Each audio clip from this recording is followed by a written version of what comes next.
بسم اللہ الرحمن الرحیم اللہم صلی علی سیدنا مولانا محمد وعلی آلہ وصحبہ بارک وسلم۔ سامعین محترم، آج ہم قرآن حکیم کی سورہ معارج کی آیت 11، 12، 13، 14 اور 15 تک کے اندر غور کریں گے۔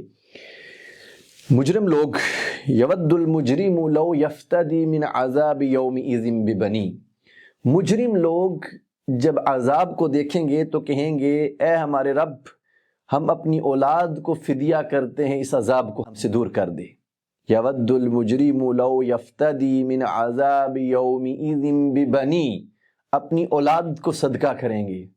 غور کیجیے گا، وہ اولاد جس کے لیے ہم حلال اور حرام کی تمیز کو ختم کر دیتے ہیں، جس کے لیے ہم اللہ رب العزت کی جو احکامات ہیں اس سے بغاوت کر دیتے ہیں، اس اولاد کے لیے ہم دن رات ایک کر دیتے ہیں۔ جس اولاد کو کھانٹا چبھ جائے، بخار ہو جائے، زکام ہو جائے تو ہمیں رات پوری نیند نہیں آتی، اس اولاد کو انسان کل قیامت کے دن جب عذاب کو دیکھے گا اپنے سامنے تو کہے گا اے میرے رب، میں اس اولاد کو صدقہ کرتا ہوں، فدیہ دیتا ہوں، یہ عذاب مجھ سے دور کر دے۔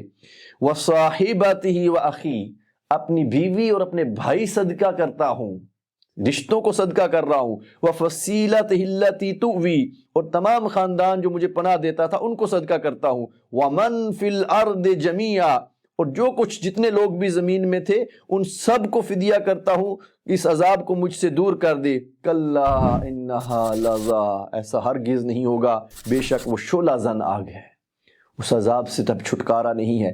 غور کیجئے گا، ان آیات کے اندر سارے رشتے گنوائے گئے، رشتوں کے نام لیے گئے۔ اولاد جس کے لیے انسان کیا کچھ نہیں کر گزرتا، بیوی، بھائی، باقی رشتہ دار، سب کو صدقہ کرتا ہوں۔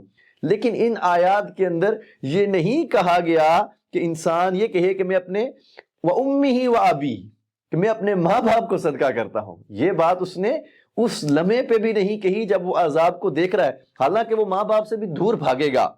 یوم یفر المرء من اخیہ، اس دن انسان اپنے بھائی سے بھاگے گا۔ وَأُمِّهِ وَأَبِيهِ، اپنے ماں باپ سے بھاگے گا۔ وَصَاحِبَتِهِ وَبَنِيهِ، اپنی بیوی اور اپنی اولاد سے بھاگے گا۔ نفسا نفسی کا عالم ہوگا، ان سے بھاگے گا ضرور، لیکن اللہ رب العزت کے سامنے یہ نہیں کہے گا خالق و مالک و مولا کو کہ یا اللہ میں اپنے ماں باپ کو صدقہ کرتا ہوں، فدیہ کرتا ہوں، مجھے اس عذاب سے چھٹکارا دے دے۔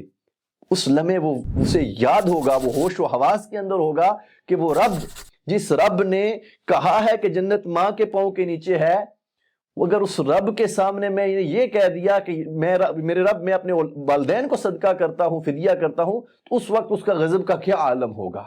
وہ انسان جانتا ہے کہ والدین کی عزت اور مقام کا خیال اس لمحے بھی اس کو ہوگا، اس لیے وہاں پہ والدین کا امی و ابی کا نام نہیں لے گا۔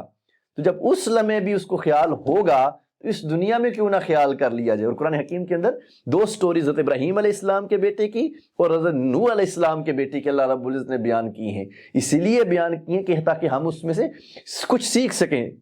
ابراہیم علیہ السلام نے خواب دیکھا تو آ کر، اللہ کے نبی ہیں، نبی کا خواب برحق ہوتا ہے، آ کر بیٹے کو پکڑتے اور جا کر ذبح کر دیتے۔ فرمایا نہیں، بیٹے کے پاس آئے، فرمایا فانظر ماذا ترى، میرے بیٹے تمہاری کیا مرضی ہے۔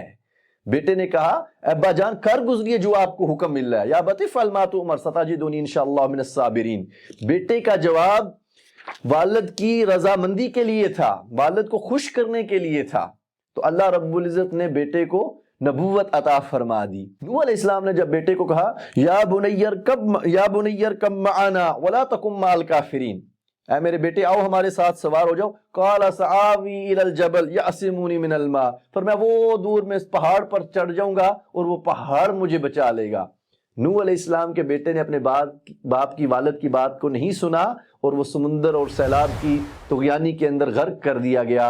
ابراہیم علیہ السلام کے بیٹے نے اپنے والد محترم کی بات کو سنا، اس پر لبیک کہا اور دنیا اور آخرت میں فلاح اور کامیابی اور عزت پا گیا۔ تو انسانوں کے لیے، بالخصوص اہل ایمان کے لیے، اگر دنیا اور آخرت میں کامیابی چاہتے ہو، اور بالخصوص اس دور کے اندر، فقط سادہ سا فارمولہ ہے، اس دور کے اندر تم اپنے والدین کے فرما بردار بن جاؤ، دنیا اور آخرت کی کامیابی اور فلاح تمہارا مقدر ہو جائے گی۔ دعا ہے اللہ رب العزت قرآن حکیم کو سمجھ کر اس پر عمل کرنے کی توفیق عطا فرمائے۔